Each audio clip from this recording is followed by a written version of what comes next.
Hello, everyone, and welcome back to the Educated Colin Snap channel. How you doing? Today, we are going to be talking all about M.O.D.O.K, right? So that is the new season pass exclusive card for February 2023. We're going to dive into it, try to discuss the card, its builds, whether I recommend it, whether I think you should buy it, etc., etc. And without further ado, let's begin. So here we do have the picture, the image, just kind of talking about the cards, and it's exclusive. So we do have, it's going to be coming out really soon. We have the cards and the extra cards that come, like with Zabu in this recent season. You got Storm and Kazar. Here you're going to get Ant-Man and Wasp boosters, Ant-Man and Wasp exclusive variants. So once again, I don't really let this pull me or affect whether I'm gonna buy a season pass or not. So it can affect you guys, but for me, like, this isn't important enough, right? Really, what's important. Here's also some of the new Series 5 cards. We're gonna talk about this in a different video. I think they're all pretty cool. But they do need their own discussions, so we're gonna move on for that later. We also have the bundles. I already have a video on that. TLDR, get the Deadpool bundle, and then if you can afford it and you're a new player, you could get the Mr. Negative bundle. But pretty much most players should just only get the Deadpool bundle and save the rest of your gold for other bundles in the future. And then feature locations, hot locations, that's not out yet, but we'll get to that soon. So let's talk about M.O.D.O.K, right? So this is a 5 cost 8 power card. That's really good stats with the ability on reveal, discard your hand. So this slots perfectly into discard decks. And this is definitely a card. If you love discard decks, you like using that archetype, I would say this is pretty much a must get. It's going to be really good for you, really good for your playstyle. So for players that love discard decks, I would say this is a must get season pass. For everyone else, I would say that this isn't a premium card that you're necessarily going to need to have in your collection.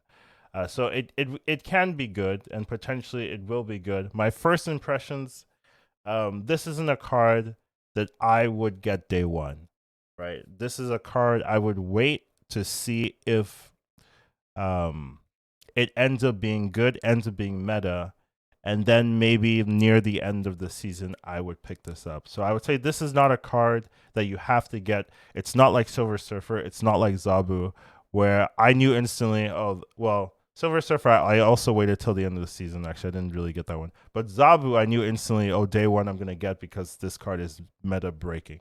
This card is not meta breaking. It can be good. I'm not saying it's bad, but it's not a card that you have to get. So if you want to save some money, save $10, depending on where you live, I would say this is a perfectly good card to skip. At least wait and see, right? If you do want to get it, it's still fine to wait and see.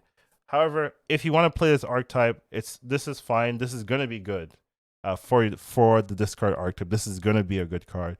It's just not important enough that if you want to save that money, I would say you could save it. So Zabu, I would say no. You pretty much have to get it. Here, I'd say you don't have to get it. So that's the core takeaway here.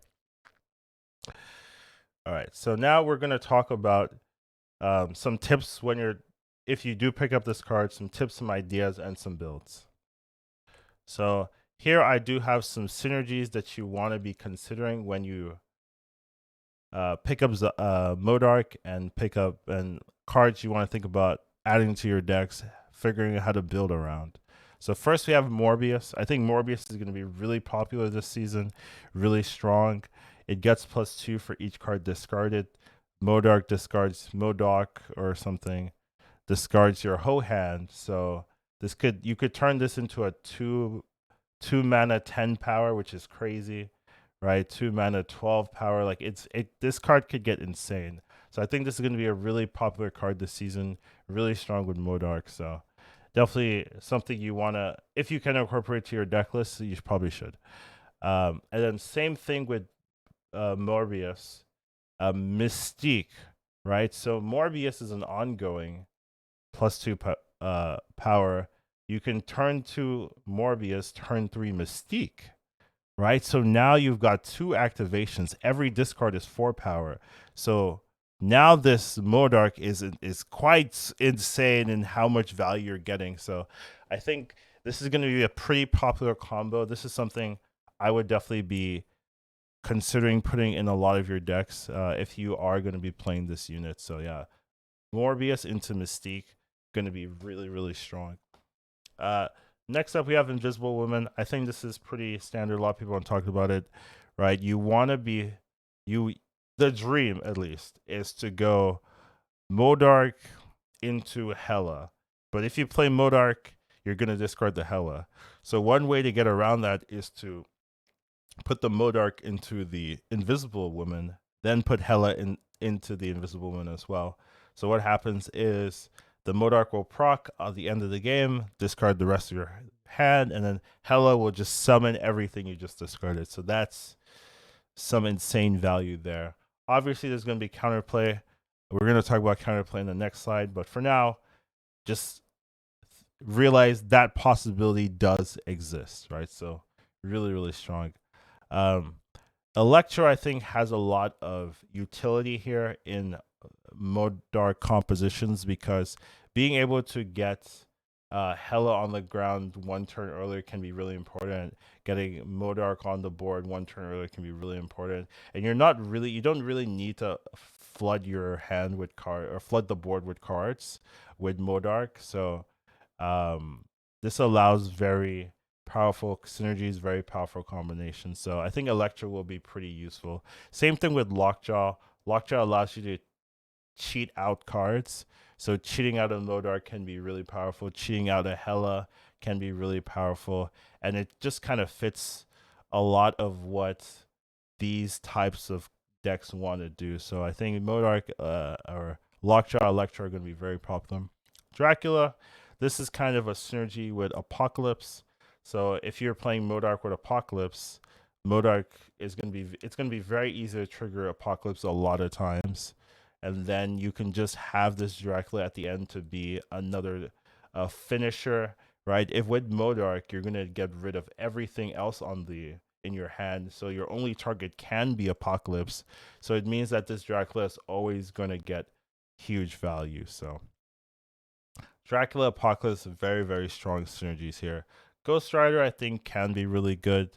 You can bring back, if you top deck the Ghost Rider after M.O.D.O.K pops up, you can bring back something from the graveyard. It should be something fairly big, and it could be Hela, right? It could be Odin, right? It procs again. So there's a lot of value there to consider when you're building decks. Strong Guy, I think, is also really strong.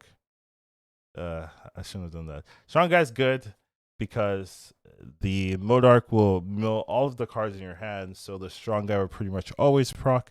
Makes it very easy to activate the Strong Guy. Four mana, 10 power can be really powerful. So yeah, Hela, we've talked about Hela already through and through. If you can get M.O.D.O.K into Hela, you win. Like, it's that simple, right? If you can get those 2 cards to go off together, you win.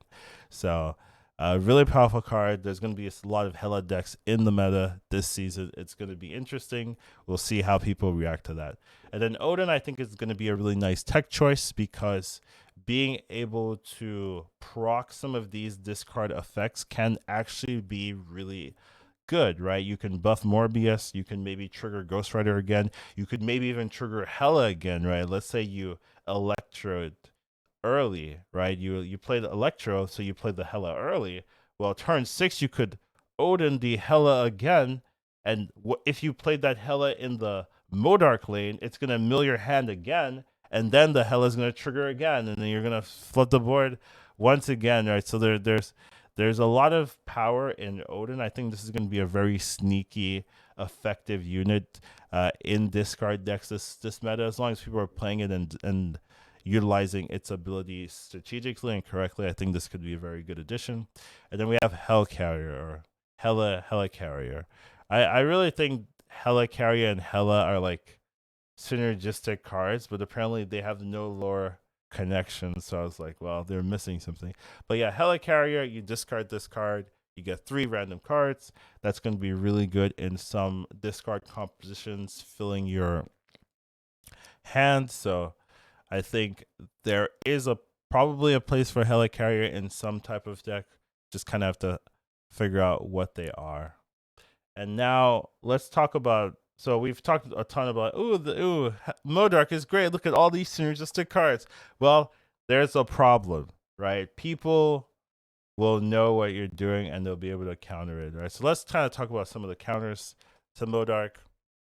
Rogue. So a lot of people will be playing Invisible Woman, right? And Invisible Woman has some issues, I guess, in terms like if it's meta, it has issues. If it's not meta, then people probably won't like either be fully aware of what you're doing or will not have the tools to deal with it. But if it's meta, like it probably will be, people are gonna have answers. Rogue Enchantress, very common. I think are premium answers, right? So I think Rogue Enchantress will be the ones you want to be going for primarily because they just stop the Invisible Woman and they stop what you're trying to do. Next up is Cosmo, right? Cosmo, I think, is also going to be premium, not as premium as Enchantress because Cosmo does have some downsides that we're going to get to. But I do think, your opponent plays Invisible Woman, you play Cosmo. They put M.O.D.O.K into the Invisible Woman. Well, the Cosmo shuts that down. So that's going to be pretty bad, right? If that was your whole game plan. And Arrow is also going to be pretty good because let's say you want to play M.O.D.O.K or Hella into the Invisible Woman lane. You just arrow that lane, and ooh, there goes your whole hand, and oh, there goes your Hella as well. Or oh, there goes your Hella, but your M.O.D.O.K is still stuck in the Invisible Woman, so the Hella just plays nothing because there's nothing discarded yet. So I think Arrow is going to be really good. Enchantress, Cosmo, it's really good. Rogue also good. So my main issue with Cosmo is that you can actually counter Cosmo. So I think if people haven't seen this yet, right? Like, so maybe day one, I think day one, you'll probably catch people off guard. You'll probably get 8 cubes this way. But if you run Magneto into your Invisible Woman, Electro, Hella M.O.D.O.K deck, if they play Cosmo, you can Magneto that Cosmo away last turn, and then all your cards will still go off. So that's a really, really powerful tool.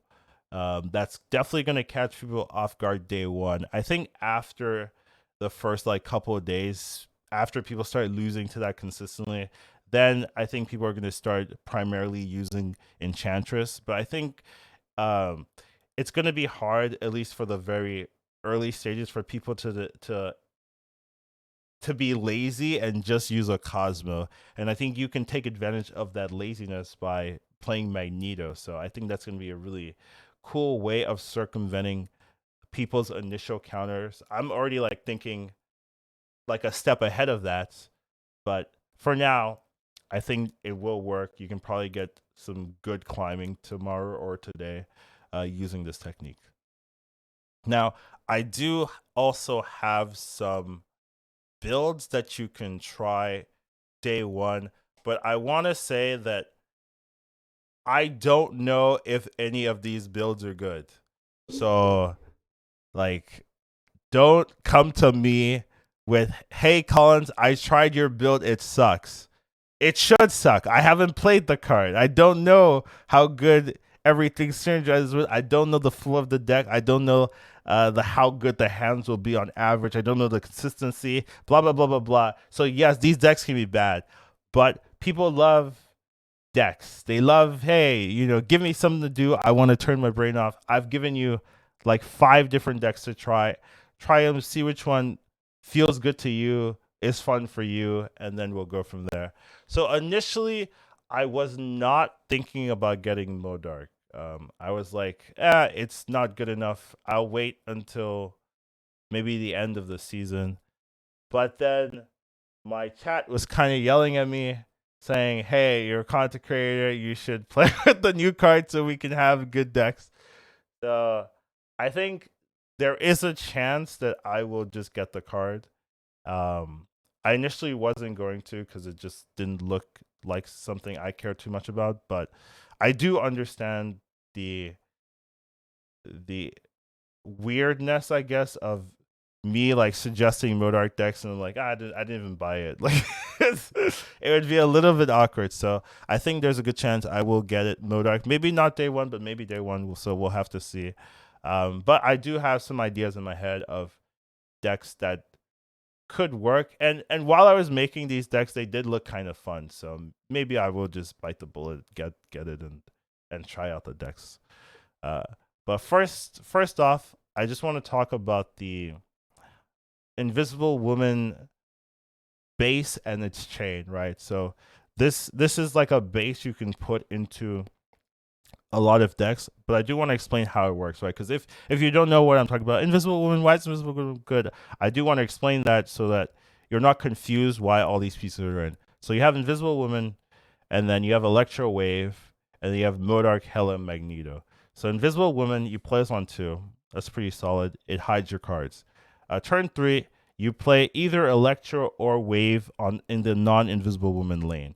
So you're good, so that their abilities go off, right, and you can use them. So Electro gives you 1 mana, Waves gives you any infinite mana. You get to play 1 card basically, and then it goes back to normal. So Electro is the better version than Wave, right? So I'll keep that in mind. You'd rather play Electro than Wave. If you had to choose, you had both in your head, you'd rather play Electro. So with the Electro variant, you're gonna go Electro on 3. Then you're going to go M.O.D.O.K on 4, but you're going to play that in the Invisible Woman lane. You're going to go Hela on 5 in the Invisible Woman lane. And then the secret tech we talked about is the Magneto on 6. So you go Magneto on 6. If they play Cosmo, you get to move that Cosmo to another lane so that your M.O.D.O.K and your Hela go off. You get to revive all the cards in your hand. So that's the tech. Now, with Wave, you kind of do the same thing. So with Wave, you play Wave in the non-Invisible Woman lane, but instead now you go Hela into the Invisible Woman lane. So it goes Wave into Hela, and then you play M.O.D.O.K outside of the Invisible Woman lane. Now, so you're now going Hela out, M.O.D.O.K outside, because if you put the M.O.D.O.K in the Invisible Woman lane, the order of operations, it'll go Hela first, then M.O.D.O.K second. But Hela is going to revive nothing, and then you're going to discard your hand. So you need to have already discarded your hand before the Hela activates, since the Hela was put into the Invisible Woman first.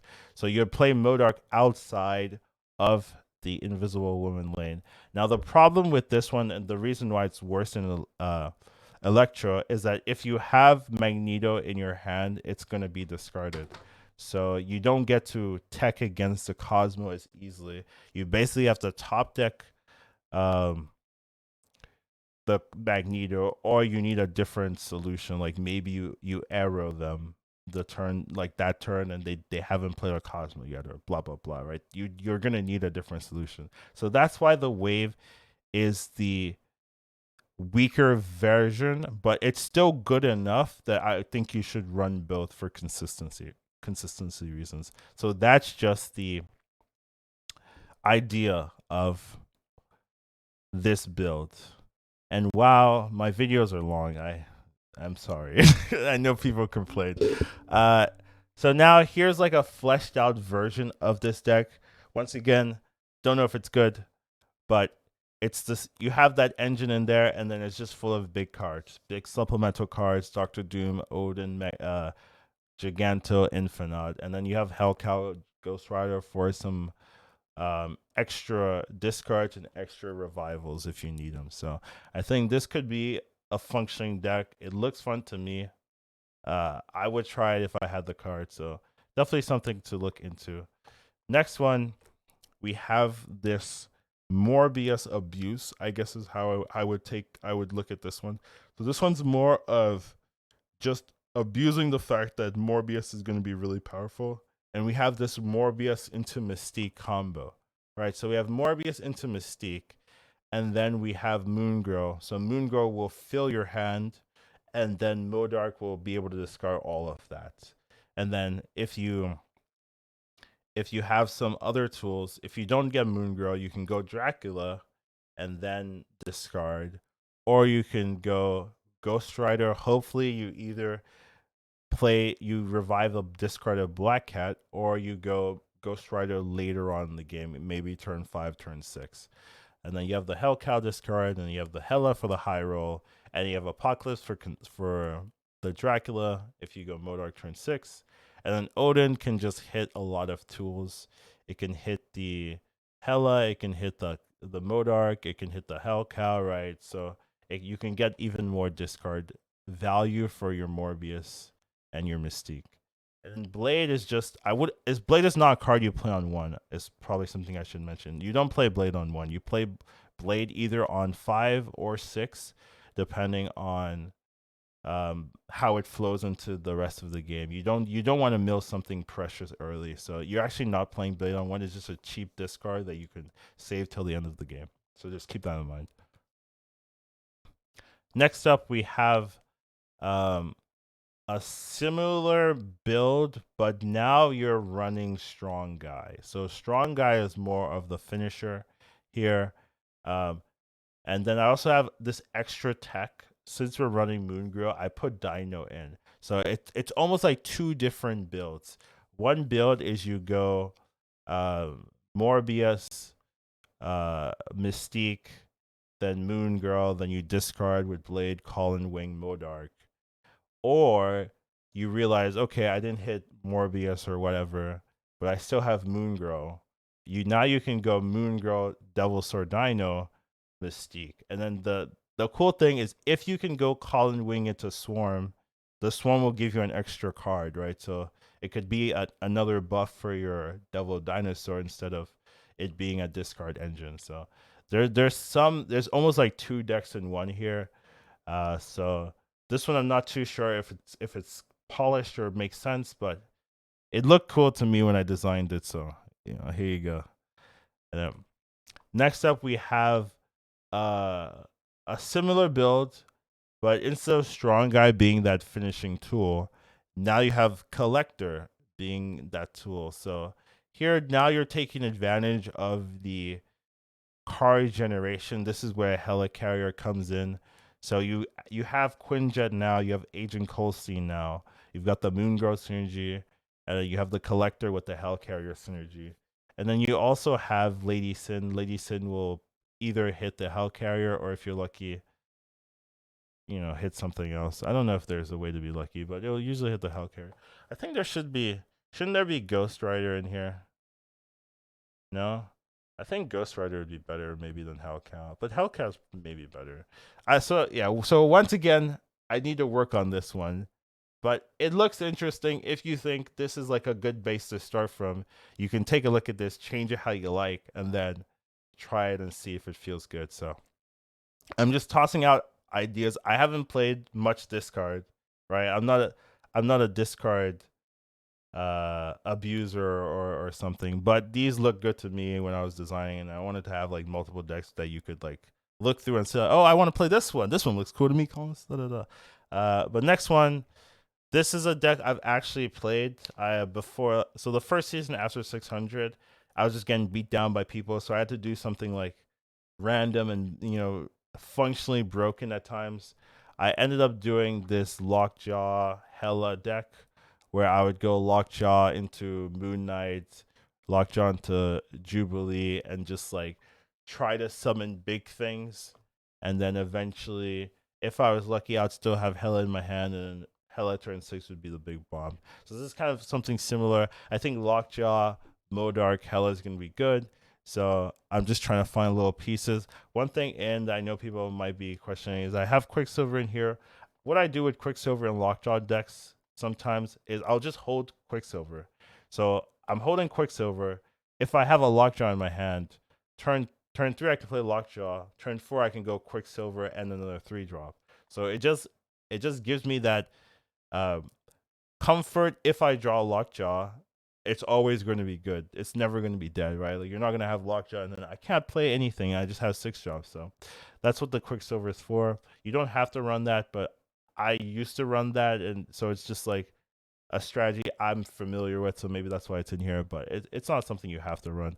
But this is just like some very common Lockjaw synergy cards, Jubilees in here, Infinites in here, that kind of thing. So I think that's every card. I think that's every deck. Yeah. So those are the, I believe, 5 or so decks that I had for you to try.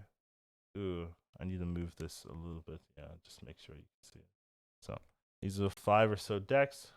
Hopefully you try them. Hopefully they feel okay. But that's basically my thoughts on M.O.D.O.K. I wouldn't say you have to get it, but I think it will be a fun card, so you can get it. But overall, hope you guys enjoyed it. Hope it makes sense. Hopefully I get this out right before the reset, so you can take a look at it. And we'll see you in the next one.